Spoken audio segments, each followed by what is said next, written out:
Heute ist Weihnachten. Deswegen findet genau um 9:30 Uhr eine Zaubervorstellung statt.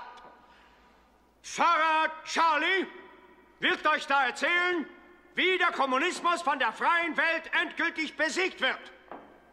Mit Hilfe Gottes und einer Handvoll Marines.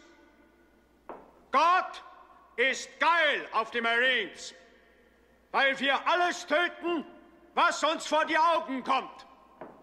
Er spielt sein Spiel, wir spielen unseres, um uns dankbar zu zeigen für so viel Macht. Kümmern wir uns darum, dass der Himmel immer mit frischen Seelen bestückt wird.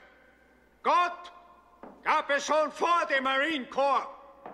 Also schenkt eure Herzen ruhig Jesus, aber euer Arsch gehört dem Marine Corps. Habt ihr Ladies das verstanden? Sir, jawohl, Sir! Ich kann euch nicht hören! Sir, jawohl, Sir! M-I-C-K-E-Y-M-O-U-S-E. We play fair and we work hard and we're in harmony. M-I-C-K-E-Y-M-O-U-S-E.